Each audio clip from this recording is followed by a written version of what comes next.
எல்லோருக்கும் வணக்கம். நிஃப்டியுடைய வீழ்ச்சி என்பது தொடர்கிறது நண்பர்களே. இதனால் பல ட்ரேடர்கள் தூக்கம் இல்லாமல் தவிக்கிறாங்க. எங்கே இந்த 2 days மூவிங் ஆவரேஜுக்கு இது உடச்சிருவானோ, கிட்டத்தட்ட 10 நாளாகவே தொடர்ந்து இறங்கிக்கிட்டு இருக்கானே, அப்போ ஒரு ரிவர்சல் என்பதே எப்போ தான் வரும் அப்படின்ற மாதிரி நிம்மதி இல்லாமல் தூக்கம் இல்லாமல் தவிச்சுக்கிட்டு இருக்காங்க. நீங்கள் நினைக்கலாம், இன்றைக்கி நிஃப்டி என்ன வெறும் ஒரு பாயிண்ட் தானே இறங்கி ட்ரேட் ஆகிட்டு இருக்கு. அப்படி கிடையாது. காலையில் ஓரளவுக்கு பிக்கப் ஆகி என்னமோ தன்னோட மிகப்பெரிய ஒரு ஸ்ட்ரென்த் இருக்கிற மாதிரி காமிச்சுக்கிட்டான் இந்த புல்தடிக்கு பைல்வான். அதுக்கப்புறம் பார்த்தீங்கன்னா ஆல்மோஸ்ட் 24,800 பக்கத்தில் இருந்து 100 பாயிண்ட்களுக்கு மேலே இறங்கி அவன் ஃப்ளாட்டாக ட்ரேட் ஆகிட்டு இருக்கு. நண்பர்களே, இந்த சமயத்தில் ஒரு முக்கியமான தகவல். ஒரு சாதாரண ஊசி எடுத்து குத்துனாலும் பின்னாடி வலிக்க தான் செய்யும். ஒரு வைர ஊசி எடுத்து குத்துனாலும் வலிக்க தான் செய்யும்.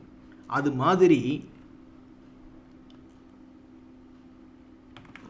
நம்மளுடைய போர்ட்ஃபோலியோவில் ஒரு லார்ஜ் கேப் கம்பெனி அப்படின்ற மாதிரி வாங்கி வச்சு அவன் ஒரு 25% இறங்கினாலும் வலிக்க தான் செய்யும்.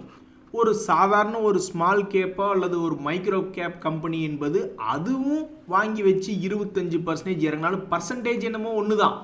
பட் இருந்தாலும் அது லார்ஜ் கேப் பங்கு, இது ஸ்மால் கேப்போ அல்லது மைக்ரோ கேப்போ பங்கு, ரெண்டுமே இறங்கினாலும் நம்மளுடைய போர்ட்ஃபோலியோவில் ஒரு பயங்கரமான மனசு வலிக்கும். இந்த சமயத்தில் தான் பெரிய பெரிய போர்ட்ஃபோலியோ மேனேஜர்ஸ் என்ன பண்ணுறாங்க அப்படின்றது நீங்கள் தெரிஞ்சுக்கணும். நான் துபாயிலலாம் வேலை பார்த்துக்கிட்டு இருக்கையில் பல fund management system, portfolio management system, insurance management சிஸ்டம்லாம் ஒர்க் பண்ணிக்கிட்டு இருக்கையில் அங்கே இருக்கக்கூடிய ஃபண்ட் மேனேஜர்ஸோ போர்ட்ஃபோலியோ மேனேஜர்ஸோ எப்படி அவங்களுடைய டெஸ்டிங் டைப் ஆஃப் டேட்டாலாம் என்ன வச்சுருக்காங்க அல்லது ரியல் டைம்லேயும் எப்படி பெரும்பாலும் வச்சுருப்பாங்க அப்படின்னு பார்த்தீங்கன்னா, எந்த ஒரு பங்குலையும் அது லார்ஜ் கேப்பாக இருந்தாலும் சரி, மிட் கேப்பாக இருந்தாலும் சரி, ஸ்மால் கேப், மைக்ரோ கேப்னு எதாக இருந்தாலும் சரி, ஒரு 5% மேலே கூட எக்ஸ்போஷர் எடுக்க மாட்டாங்க. மேக்ஸ் நம்மளுடைய செபியே என்ன சொல்லுதுன்னா 10% மேலே ஒரு பங்கில் எக்ஸ்போஷர் எடுக்காதீங்க. மொத்த பணம் இப்போ ஒரு எக்ஸாம்பிளுக்கு 1 லட்ச ரூபா இருக்குன்னா அதில் பல கில்லாடி ரொம்பவுமே டிஃபென்சிவாக இருக்கக்கூடிய ஒரு கன்சர்வேட்டிவாக இருக்கக்கூடிய பல்வேறு போர்ட்ஃபோலியோ மேனேஜர்ஸ் என்ன பண்ணுறாங்கன்னா 5% மேலே எந்த ஒரு ஸ்டாக்லையும் எக்ஸ்போஷர் எடுக்கிறது இல்லை. ஸோ அப்படியே அவங்க 5% பக்கம் எக்ஸ்போஷர் எடுக்கிறாங்க அப்படின்னா அது பெரும்பாலும் லார்ஜ் கேப்பாக இருக்கும். லார்ஜ் கேப்புக்கே இந்த நிலைமைனா பார்த்தா ஸ்மால் கேப்புக்கெல்லாம் மிஞ்சி போனால் 2%, 3% தான் அவங்களுடைய மொத்த போர்ட்ஃபோலியோலேயே எக்ஸ்போஷர் என்பது எடுக்கிறாங்க.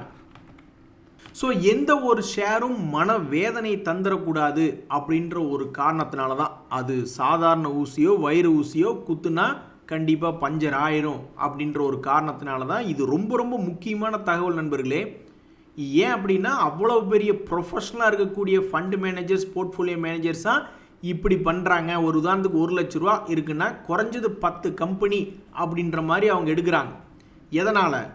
அந்த போர்ட்ஃபோலியோ பெருசாக கிராஷ் ஆகிடக்கூடாது, கொஞ்சம் டைவர்சிஃபைடு இருக்கணும் அப்படின்றதுனால. ஸோ இது ஒரு மிகப்பெரிய இம்பார்ட்டண்ட்டான தகவல். எது தியாகு அந்த ஊசி குத்துனா வலிக்குமே அதுவா அப்படின்னு கேட்டிங்கன்னா அது கிடையாது.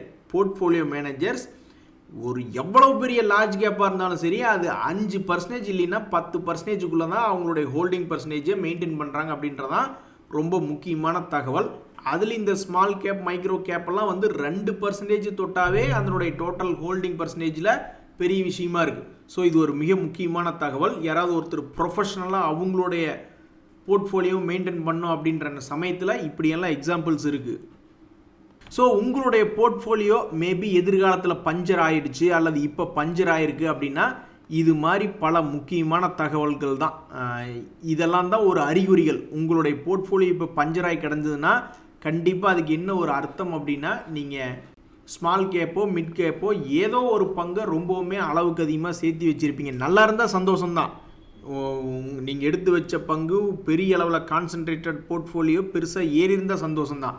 பட் இறங்கி இருந்ததுன்னா அந்த பங்க்சர் ஆனதுக்கு மிக முக்கியமான காரணம் நீங்கள் ஒரு போர்ட்ஃபோலியோ மேனேஜர்ஸ் மாதிரி நீங்கள் ஃபாலோ பண்ணல. ஏதோ ஒரு பங்குல அதிகமாக வாங்கி வச்சுருக்கீங்க. அவங்கள மாதிரி ஒரு 5%, 10% லிமிட்டுக்குள்ளே தான் ஒரு பங்கை வாங்கியிருக்கணும். ஆனால் அதை நீங்கள் தாண்டிட்டீங்க. அதனால தான் உங்களுடைய இது பஞ்சராக இருக்குது, அதாவது அந்த ஊசி குத்தி இருக்குது அப்படின்ற மாதிரி அர்த்தம். தியாகு, உங்கள் விஷயத்தில் எப்படி, உங்களுடைய எக்ஸ்பீரியன்ஸ் இந்த விஷயத்தில் எப்படின்னு கேட்டால், நான் பிரம்மாண்டமாக டிவிடெண்ட் ஈல்டு கொடுக்கக்கூடிய பங்குகளை மட்டுமே கான்சன்ட்ரேட் பண்ணிக்கிட்டு இருக்கேன்னு வச்சுங்க. அதாவது நம்மளுடைய இந்த 10%, 8%, 6%க்கு மேலே டிவிடெண்ட் ஈல்டு கொடுக்குற பங்குகள்லாம் விரல் விட்டு எண்ணிடலாம். ஸோ அதில் கான்சன்ட்ரேட் பண்ணிகிட்டு இருக்கேன், பிரம்மாண்டமாக அதில் கொண்டு போயிட்டுருக்கேன். என்னைக்கு என்ன பஞ்சர் பண்ண போகிறாங்க அப்படின்றது தெரில. பட் எனிவே எனக்கு வந்து டிவிடெண்ட் தீமில் வந்து மிக மிக குறைவான பங்குகளாக இருக்கிறதுனால வேறு வழி இல்லாமல் அவனை நம்பி நான் உட்காந்துக்கிட்டு இருக்கேன். ஆனால் என்னைக்கையாவது ஒரு நாள் பஞ்சர் பண்ணி விட்டானுங்கன்னா நான் ஏதாவது ஒரு மூலையில் ஏதாவது ஒரு கோயிலில் துண்டை போட்டு உட்காந்துருந்தேன்னா ஏதோ ஒரு டிவிடெண்ட் கொடுக்கக்கூடிய பங்கு என்னை பஞ்சர் பண்ணி விட்டான் அப்படின்ற மாதிரி தான் அர்த்தம்.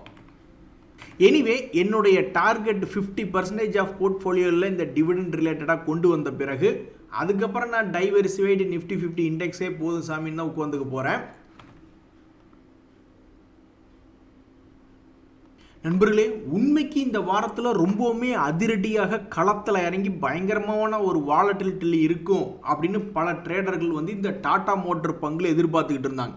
என்ன காரணம்னா, வர அக்டோபர் 1ஆம் தேதியிலிருந்து இதனுடைய ஷேர்ஸ் என்பது 1:1, அதாவது இவங்களுடைய டோட்டல் பிஸ்னஸ் வந்து 2ஆக பிரிஞ்சு ட்ரேடாக போகிறதுனுடைய எக்ஸ் டேட் அப்படின்ற மாதிரி தான் தகவல்கள் தெரிவிக்கின்றன. அக்டோபர் 1லேருந்து 2, அதுக்கு இன்னும் எத்தனை நாள் இருக்குது? இன்னும் 2 நாள் தான் இருக்குது.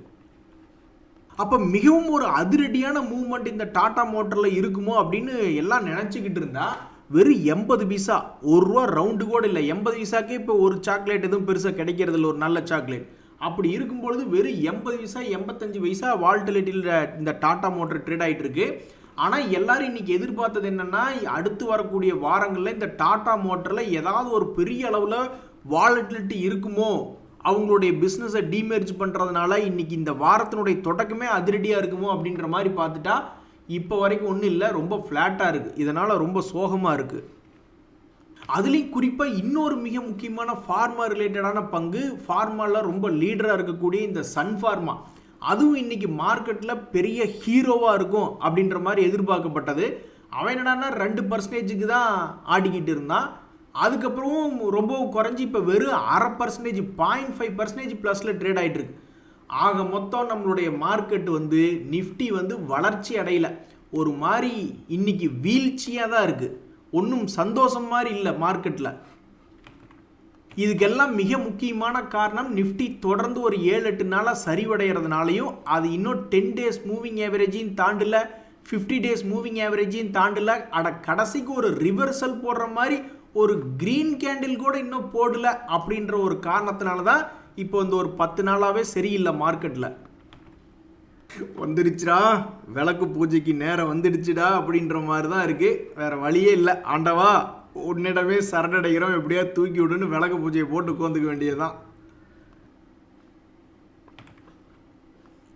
நண்பர்களே, ஆட பாவி கும்பா குட்டிங்களா, சிரிக்க சொன்னால் அழுகிறீங்களேடா கோமாளிகளா அப்படின்ற மாதிரி இன்றைக்கி பல ட்ரேடர்களுடைய மைண்ட் வாய்ஸ் வந்து ரொம்ப கோபமாக இருக்கும். என்ன காரணம் அப்படின்னு பார்த்தீங்கன்னா, இன்றைக்கி நம்மளுடைய இண்டிசஸில் வந்து மற்றதெல்லாம் சரியில்லைனாலும் பரவாயில்ல, இந்த ஃபார்மா இண்டெக்ஸ் வந்து இன்றைக்கி ரொம்ப நல்லாயிருக்கும். ஏன்னா சைனா வந்து நம்மளுடைய பொருட்களை இறக்கும்போது பண்ணும்போது வரியே நீங்கள் கொடுக்க வேண்டாம், 0% ஃபார்மா ப்ராடக்ட்ஸுக்கு அப்படின்னு சொல்லியிருந்தாங்க. உடனே ஃபார்மா கம்பெனிஸ் எல்லாம் இன்றைக்கி திங்கக்கிழமை வெடிச்சு செதறும் அப்படின்ற மாதிரி தான் பல ட்ரேடர்களுடைய மனசில் எண்ணமாக இருந்தது. கடைசியில் போய் பார்த்தா எல்லாம் வெறும் 1% ஏறின, ஒரு 2-3% ஏறினவனும் கீழே இறங்கிடுறான். அந்த மாதிரி தான் இப்போதைக்கு ரொம்பவுமே மிக்சடாக தான் போயிருக்கு, ரொம்பவுமே அநியாயம். அதுலேயும் இந்த இப்கா லேப் 2.5% கும்பா, நாட்கோ ஃபார்மா 1.5% கும்பா, ஏன் இப்படியெல்லாம் பண்ணி வச்சுருக்கீங்க, எங்களுக்கு கடுப்பாகுதுன்னு பல ட்ரேடர்கள் வந்து ரொம்ப கோபமாக இருக்காங்க. ஆனாலும் நீங்கள் திடீர்னு போய் வேறு சில ஃபார்மா ஸ்டாக்ஸ் எல்லாம் பார்த்தீங்கன்னு வச்சிங்களேன், அதெல்லாம் பாசிட்டிவில் தான் இருக்குது. ஒரு உதாரணத்துக்கு இந்த ஒகாட் ஃபார்மா அப்படின்ற பங்கெல்லாம் இன்றைக்கி 8% ப்ளஸில் ட்ரேட் ஆகிட்டு இருக்கு. இதுக்கு வந்து அவங்க என்ன சொல்கிறாங்க, எப்போவுமே இந்த ட்ரம்ப் அவர்கள் வந்து முதல்ல ஒன்று சொல்லிடுவார், அதுக்கப்புறம் வந்து ஏதாவது ஒரு கிளாரிஃபிகேஷன் என்பது கொடுப்பாங்க. இப்படி தான் H1B விசாவில் நடந்தது, அப்புறம் அது அப்படி இப்படின்னு எந்தையாவது ஒன்று பண்ணிக்கிட்டு இருப்பாங்க. ஸோ அப்போ அந்த டேரிஃப் ரிலேட்டடான நியூஸில் நீங்கள் இங்கே வந்து இண்டஸ்ட்ரி ஆரம்பித்தா உங்களுக்கு எக்ஸம்ஷன் கொடுக்குறோம் அப்படின்ற மாதிரியான தகவலில் மறுபடியும் மேலும் ஒரு அப்டேட் கொடுத்தாங்க. அப்படி கொடுத்த அப்டேட்டில் சில ஃபார்மா கம்பெனிஸ் ஓரளவுக்கு தப்பிச்சுக்கிட்டாங்க. அந்த வகையில் இந்த ஒகாட் ஃபார்மா என்பது 8% ஏறி வந்திருக்கு. இருந்தாலும் இந்த பங்கினுடைய குவார்டர்லி ரிசல்ட்ஸ் எடுத்து பார்த்தீங்கன்னா, இது யாரியா கும்பா குட்டி, இவனை எப்படியே 8% ஏற்றினாங்க, சன்ஃபார்மெல்லாம் ரொம்ப குறைவாக இருக்கே அப்படின்ற மாதிரி உங்களுக்கு மனசு வருத்தம் வரும். ஏன்னா இதனுடைய சமீபத்தினுடைய குவார்டர்லி ரிசல்ட்டில் 45 கோடி நஷ்டம், அதுக்கடுத்த குவார்டர்லி ரிசல்ட்டில் 108 கோடி நஷ்டம் அப்படின்ற மாதிரி ரெக்கார்ட் ஆகிருக்கு.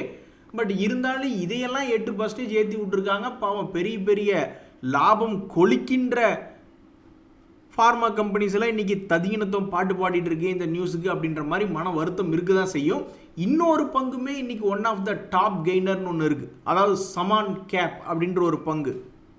பெரிய பெரிய ஆளுங்க இன்னைக்கு மார்க்கெட்டில் சொதப்பி கொண்டு இருக்கக்கூடிய நேரத்தில் நீ எந்த சந்துக்குள்ள இருந்துப்பா நீ இந்த சமான் கேபிட்டல் மேலே வந்த அப்படின்ற மாதிரி ரொம்ப ஆச்சரியமா இருக்கு. 10% ஏறி இருக்கு. அது மட்டும் இல்லாமல் இந்த பங்குல என்ன ஒரு தகவல்னா, சமீபத்தில் 2 days மூவிங் ஆவரேஜ் 130 ரூபா கிட்ட ஆடிக்கிட்டு இருந்தான். இப்போ சில நாட்கள் கழிச்சு பார்க்கும்போது 150 ட்ரேட் ஆயிருக்கு. ஸோ இந்த 2025 இந்த சமான் கேபிட்டல் என்பது என்ன வேலை பண்ணியிருக்கு அப்படின்னு பார்த்தீங்கன்னா, ஒரு முதல் 3 மாதங்களுக்கு அல்லது 2 மாதங்களுக்கு ஒரு குறிப்பிட்ட லோக்கும் குறிப்பிட்ட ஹைக்குள்ளேயுமே ஆடிக்கிட்டு இருந்திருக்கான். அதுக்கப்புறம் அந்த லெவல் கிளியர் பண்ணிய பிறகு கடந்த ஒரு 4 மாதங்களாக அதுக்கு மேலே ஒரு சைட்வேஸ் அப்படின்ற மாதிரி ட்ரேட் ஆயிருக்கு.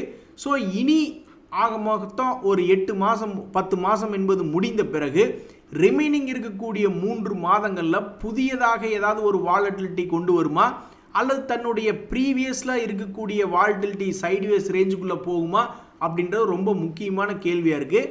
ஆக மொத்தம் நீ உருப்படியான ஒரு வேலையைத்தான் நீ இந்த 2025 நீ பண்ணியிருக்க அப்படின்ற மாதிரி இந்த சமான் கேபிட்டல் ஷேர் வச்சுருக்கிறவங்க நினச்சிக்கிட்டு இருப்பாங்க. ஏன்னா இந்த 2025 ஹையில் ட்ரேட் ஆகிட்டு இருக்கு. போன வருஷமெல்லாம் ப்ரைஸோட கம்பேர் பண்ணி பார்த்தீங்கன்னா நீங்களே கண்டபடி பேசிடுவீங்க. ஏன் அப்படின்னா 2024 சரி 2021 சரி அப்போல்லாம் வந்து இந்த பங்கு 300 ரூபாய் ரேஞ்சில் இருந்த பங்கு, அதுக்கப்புறம் அது உருப்படவே இல்லை. இதுக்கு மிக முக்கியமான காரணம் அதனுடைய குவார்ட்டர்லி ரிசல்ட்டில் இதுக்கு முன்னாடியே அது 300 கோடி என்பதெல்லாம் அடைஞ்சிடுச்சு லாபம் குவார்ட்டர்லி ரிசல்ட். அதுக்கப்புறமே 2-3 வருடங்களுக்கு பிறகுமே அதனுடைய லாபம் என்பது இப்போ வரைக்கும் பெருசாக இம்ப்ரூவ் பண்ணல.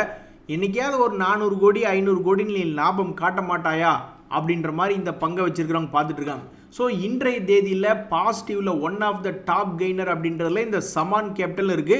மற்ற பெரிய பங்குகள்லாம் சொதப்புன்னு சொதப்பிட்டு இருக்கானு. அதனால அவங்கெல்லாம் இன்னைக்கு டாப் கெய்னர் லிஸ்ட்லேயும் வரல. இதில் இன்னைக்கு இன்னொரு மிக முக்கியமான செய்தி என்னன்னா, ஆயில் மார்க்கெட்டிங் கம்பெனிஸ் எல்லாம் இன்னைக்கு பாசிட்டிவ்ல ட்ரேட் ஆகிட்டு இருக்காங்க. ஒரு உதாரணத்துக்கு இந்த ஐஓசி இந்தியன் ஆயில் கார்பரேஷன் பார்த்தீங்கன்னா அதுவும் வந்து ஒரு 2.5%. இந்த பிபிசிஎல் போன்ற பல ஆயில் மார்க்கெட்டிங் கம்பெனிஸ் எல்லாம் இன்னைக்கு ப்ளஸில் ட்ரேட் ஆகிட்டு இருக்காங்க.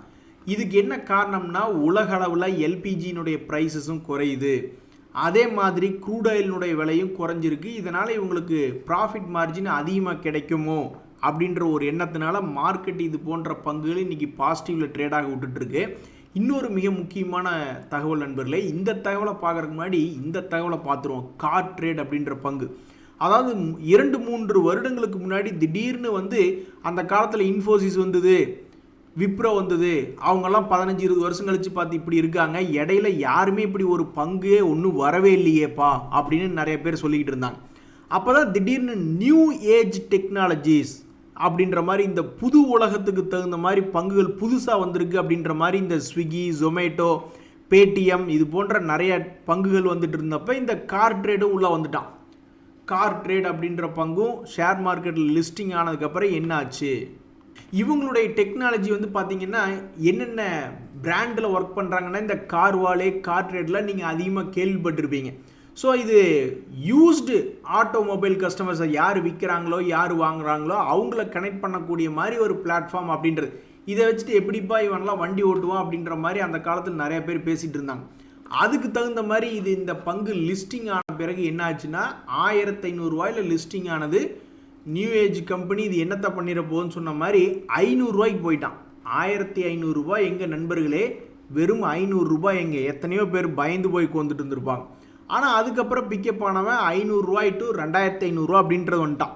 ஸோ இந்த நியூ ஏஜ் டெக்னாலஜி கம்பெனிஸ், இந்த பாலிசி பசார், இந்த கார் ட்ரேடு, இந்த பேடிஎம், இந்த ஸ்விக்கி இதுலாம் பார்த்தீங்கன்னா அந்த ஜொமேட்டோ ஓரளவுக்கு டாப்பில் வந்து இன்றைக்கி டாடா மோட்டருடைய மார்க்கெட் கேபிட்டலோட அதிகமாக ட்ரேட் ஆகிட்டு இருக்கு. அதை விடவும் பெரிய கம்பெனியாக மார்க்கெட் கேபிட்டலை பொறுத்த வரைக்கும் இன்றைக்கி ஜொமேட்டோ ட்ரேட் ஆகிட்டு இருக்கு. ஸோ அந்த மாதிரி இந்த கார் ட்ரேடையும் ஒரு கட்டத்தில் என்ன பண்ணிட்டாங்கன்னா 500 ரூபாயிலிருந்து 2500 ரூபா கொண்டு வந்துட்டாங்க. அப்போ இவன் பின்னாடி யார் இருந்தா அப்படின்னு நீங்கள் பார்க்க போனீங்கன்னா, முதல்ல வந்து ஒரு லாஸ் மேக்கிங்காக இருந்த கம்பெனி லாஸை குறைச்சிருக்கான். 146 கோடி 37 கோடின்னு லாஸில் இருந்தது 2018-17. அதுக்கப்புறம் கொஞ்சம் பிக்கப் ஆகி வந்துட்டு மறுபடியும் 2022 121 கோடி லாஸ் அப்படின்ற மாதிரி காமிச்சிருந்தாங்க. கடைசியில் பார்த்தா 10 வருஷத்துக்கு முன்னாடி 33 கோடி சேல்ஸ் இங்கே, இப்போ 673 கோடி சேல்ஸுங்க. ஏற்கனவே இப்போ இன்டர்நெட்டுகளில் என்ன சொல்லிக்கிட்டு இருக்காங்கன்னா, இந்த தீபாவளி சமயத்தில் 1 லட்சம் 2 லட்சம் மிச்சமாகுது. ஜிஎஸ்டியினுடைய மிச்சத்தினால ஒருத்தர் 10 லட்சம் 20 லட்சத்துக்கு கார் வாங்க போகல 1 லட்சம் 2 லட்சம் மிச்சமாகுது. அப்போ பழைய கார் புக் பண்ணுறதா வேண்டாமா அப்படின்ற மாதிரிலாம் போகுது. ஸோ அப்போ இந்த ஜிஎஸ்டி ரேட் கட்டில் இந்த ஆட்டோமொபைல் துறைகளில் அல்லது அதே மாதிரி ஆட்டோமொபைல் துறை சார்ந்து இருக்கக்கூடிய இந்த மாதிரி டெக்னாலஜி கம்பெனிஸ்லாம் அடுத்தடுத்த நாட்களில் என்ன ஆகும்னு தெரியாது. பட் இன்றைய தேதி வரைக்கும் இந்த கார் ட்ரேடு என்ன பண்ணியிருக்கு லிஸ்ட் ஆனதுலேருந்து பார்த்தீங்கன்னா 1500 ரூபாயிலிருந்து வெறும் 500 ரூபாயாக குறைஞ்சி 500 ரூபாயிலிருந்து 5 மடங்கு ஏறி 2500 ரூபாயாக இன்றைய தேதியில் ட்ரேட் ஆகிக்கிட்டு இருக்குது. அட என்னப்பா நீ எங்களுடைய போர்ட்ஃபோலியோவை கொஞ்சம் இன்க்ரீஸ் பண்ணிப்புவ, அதிகரித்து விடுவாய் வேல்யூவை அப்படின்ற மாதிரி பார்த்துக்கிட்டு இருந்தால் கும்பப்பாட்டு பாடிக்கிட்டு இருக்கு அப்படின்ற மாதிரி இந்த ரைட்ஸ் அப்படின்ற பங்கு கடைசியாக எப்போ இதனுடைய பெரிய வாலட்டிலிட்டி என்பது மே மாதத்தில் வந்தது வாலட்டிலிட்டி. அதுக்கப்புறம் இதில் ஒன்றுமே இல்லை. ஒரு மொமெண்டம் பிக்கப் ஆகிறான், மொமெண்டம் டவுன் ஆகிறா, இருந்தாலும் பெருசாக மார்க்கெட்டில் இன்ட்ரெஸ்ட் என்பது வரவே இல்லை. அதுக்கப்புறம் இப்போ மறுபடியும் சமீபத்தில் வராமையே இந்த 200 டேஸ் மூவிங் ஆவரேஜை தாண்டுற மாதிரி தாண்டி இப்போ அதுக்கும் கீழே ட்ரேட் ஆகிட்டு இருக்கான். இனி அடுத்தடுத்த நாட்களில் இந்த பங்கு எத்தனை நாளைக்கு தான் அவன் போட்ட ஒரே ரேஞ்சுக்குள்ளேயே இருப்பான்? ரொம்ப ஆச்சரியமாக இருக்கே. மே மாதத்துலேருந்து விரல் விட்டு கணக்கு பண்ணுங்க. மே, ஜூன், ஜூலை, ஆகஸ்ட், செப்டம்பர், இப்போ 5 மாதம் வந்துட்டோம். 5 மாதமாக நீ 300 ரூபாய்க்கும் 250 ரூபாய்க்குள்ளேயே ட்ரேட் ஆகிட்டு இருந்தா நீ எல்லாம் ஒரு மனுஷனா அப்படின்ற மாதிரி தான் பல பேர்த்துக்கு கோவம் வருது. இந்த சமயத்தில் தான் ஒரு முக்கியமான ரயில்வே துறை சம்பந்தப்பட்ட தகவல் நண்பர்களே. ரயில்டெல் அப்படின்ற நிறுவனத்துக்கு 50.62 கோடி ஆர்டர் கிடைச்சிருக்கிறதாக அவங்க ஒரு தகவல் வெளியிட்டிருக்காங்க. ஸோ இந்த பங்குமே சமீபத்தில் அவனை மாதிரி கிடையாது, அவனை மாதிரி மோசம் இது கிடையாது. இந்த ரயில்டெல் அப்படின்ற பங்கு ரொம்ப வாலட்டிலிட்டியான பங்கு. ஸோ 2025 அது என்ன பண்ணியிருக்குன்னா 240 ரூபாயிலிருந்து 440 ரூபா வரைக்கும் போயிட்டு மறுபடியும் 320 ரூபாயில் போயிட்டு இப்படி ஒரு 2 ரவுண்டு அடிச்சிருக்கான். இனி 3வது ரவுண்டு இந்த மாதிரி ஆர்டர் நியூஸ்லாம் வந்திருக்கு. அதுவும் இல்லாமல் ரயில்வே துறை பங்குகள் ஏதாவது பிக்கப் ஆகுமா இல்லையா அப்படின்னு பார்த்து கொண்டிருக்கக்கூடிய நேரத்தில் கரெக்டாக 200 டேஸ் மூவிங் ஆவரேஜ் கிட்ட இருக்குது. இனி இங்கிருந்து இந்த பங்கு எப்படி மூவ் ஆகும் அப்படின்றது பார்க்கறதுக்கு ரொம்ப ஆர்வமாக இருக்குது. ஸோ இந்த சமயத்தில் பல பங்குகள் இறங்கி கிடக்கு நண்பர்களே. அடுத்தது இன்னொரு 2-3 நாள் கழித்து அல்லது இன்னொரு 1 வாரம் கழித்து நம்ம ஏர்னிங் சீசனுக்குள்ளே போகிறோம். முதல் எடுத்துனே ஓடி வந்து ரிசல்ட் கொடுத்து அடி வாங்குவாங்க அல்லது ஆனந்தமாக இருக்கிறது யாருன்னா இந்த ஐடி துறை பங்குகள் தான். அவனுக்கு அப்புறமே நிறைய பெரிய பெரிய பங்குகள் வரிசையாக அவங்களுடைய ரிசல்ட்டுகளை அறிவிக்க போகிறாங்க. ஸோ தற்போது பல ட்ரேடர்களுடைய ஒரே வேலை என்ன, இன்னைக்கு வேலை என்ன அப்படின்னா ஏதாவது அண்டர் வேல்யூடு ஸ்டாக்ஸ் இருக்கா, நல்ல ஒரு வேல்யூவான ஸ்டாக்ஸ் ஆனால் இப்போ கீழே கிடக்கு. ஆனால் இப்போ வரக்கூடிய ரிசல்ட் சீசனில் இந்த மார்க்கெட்டினுடைய வீழ்ச்சியும் தாண்டி அப்படியே ரிவர்சல் போட்டு மேலே ஒரு 20-30%. ஏன்னா சமீபத்தில் ஒவ்வொரு ரிசல்ட் சீசன்லேயும் ஒரு 3 மாத கணக்கில் ஒரு 20-40% பல பங்குகள் ஏறுவதோ இறங்குவதோ பண்ணிக்கிட்டு இருக்கான். அப்போ இந்த அண்டர் வேல்யூ ஸ்டாக்ஸ் எல்லாம் வந்து வரக்கூடிய அடுத்த 3 மாதங்களுக்குள்ளே ஏதாவது ஒரு ரிவர்சல் போட்டு ஒரு 20-30% இது ரேலி போகுமா அப்படின்றத இப்போ ஒரு கேள்வி. அந்த மாதிரி பங்குகள் தான் பல பேர் தேடி தேடி எடுத்து லிஸ்ட் வச்சு பார்த்துக்கிட்டு இருக்காங்க. இந்த மாதிரி பெட்ரோநெட் பங்குகள்லாம் வந்து நீ எல்லாம் ஏறினா உன்னை கையெடுத்து கும்பிடுவோம் அப்படின்னு பல ட்ரேடர்கள் பார்த்துட்டு இருக்காங்க. அதாவது தன்னுடைய சமீபத்தினுடைய ஹை பக்கத்தில் வரணுன்னாவே இன்னொரு 3% பக்கம் ஏறணும். அதனுடைய ப்ரீவியஸ் ஜூலை மாதத்தினுடைய ஹையை வந்து பிடிக்கணுனால 10%க்கு மேலே ஏறணும்.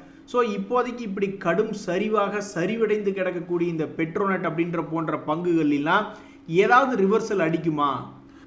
ஏதாவது ஒரு ரிவர்சல் அடித்து அடுத்த 3 மாதங்கள் ரிசல்ட் சீசனில் இந்த 2025 அவன் என்ன பண்ணியிருக்கான்னா இந்த வேலையை தான் பண்ணிக்கிட்டே இருந்திருக்கான்.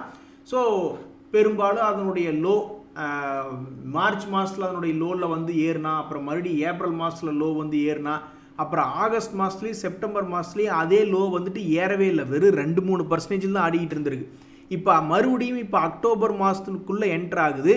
இந்த மாதத்துலையாவது ஏதாவது ரிவர்சல் விழுந்து தன்னுடைய பழைய ரேட்டு ஒரு 300-320 பக்கத்தில் ஒரு 10% மேலே ஏறி வருமா அப்படின்ற ஒரு எதிர்பார்ப்பு பல ட்ரேடர்களுடைய மத்தியில் இருக்குது. ஸோ ஏதாவது இது ரிவர்சல் உழுகுமா அல்லது பழைய லோ உடச்சிட்டு கீழே குப்புன்னு உழுவானா அப்படின்றது யாருக்கும் தெரியாது. ஆனால் இன்றைய தேதியில் இந்த வருஷத்தில் இரண்டு முறை இது தன்னுடைய லோ பக்கத்திலிருந்து கொஞ்சம் ஹெல்ப் பண்ணியிருக்கு. இந்த முறையை ஹெல்ப் பண்ணினா உன்னை நாங்கள் கையெடுத்து கும்பிடுறோம் அப்படின்னு பல ட்ரேடர்களுக்கு வந்துக்கிட்டு இருக்காங்க. ஆனால் இப்போ இன்றைக்கி நான் போய் நிறைய ஷேர்கள் எடுத்து பார்த்தேன் நண்பர்களே, கண்டிப்பாக உங்களுடைய போர்ட்ஃபோலியோவில் பாதிக்கு மேலே பல்ல காட்டிட்டு உங்களை டார்ச்சர் பண்ணிக்கிட்டு இருக்கும். ஏன்னா பல பங்குகள் சமீபத்தில் 8% பக்கம் -15லேருந்து ரெக்கவரியாகி மேலே வந்தது. அதாவது 7-8%க்கு மேலே பல பங்குகள் ஏறி வந்தது. இன்றைக்கி நான் போய் எடுத்து பார்க்குறேன், பல பங்குகள் மார்க்கெட்டில் சமீபத்தினுடைய 2 வார ஹையிலிருந்து ஆல்மோஸ்ட் 8-10% பக்கம் இறங்கி மறுபடியும் 15%க்கு மேலே மாதிரி இறங்கியிருக்கு. ஸோ இப்போதைக்கு மார்க்கெட்டில் ஏதாவது நல்ல நியூஸ் இருக்குது அப்படின்னா ஆர்பிஐனுடைய மானிட்டரி பாலிசி கமிட்டியினுடைய மீட்டிங்கினுடைய அவுட்கம் வரக்கூடிய புதன்கிழமை வரப்போகுது. அதில் ஒரு 0.25% குறைப்பாங்களா அப்படின்னு பல பேர் எதிர்பார்த்துட்டு இருக்காங்க. ஆனால் தீபாவளி சமய ஃபெஸ்டிவலில் இனி வரப்போகுது. அப்போல்லாம் விலைவாசி இது ஏறாமல் இருக்கணும்னு சொல்லிட்டு ஆர்பிஐ ஏதாவது யோசிக்குதா என்னன்றது தெரியல. அவங்களுடைய பாலிசி அவுட்கமிங் வரக்கூடிய புதன்கிழமை வருது. அது வரைக்கும் ரொம்ப எச்சரிக்கையாக பல பேர் மார்க்கெட்டில் ரொம்ப நிதானமாக தான் ட்ரேட் பண்ணுவாங்க. அவசர கொடுக்கையே இருக்க மாட்டாங்க அப்படின்றதான் பல ட்ரேடர்கள் பண்ணக்கூடிய வேலை. ஸோ மிக முக்கியமான தகவல்கள் இந்த வாரத்தினுடைய முதல் நாள்லேயே இருக்குது. இனி என்ன பண்ண போகிறாங்க அப்படின்றது பொறுத்திருந்தான் பார்க்கணும். நன்றி, வணக்கம்.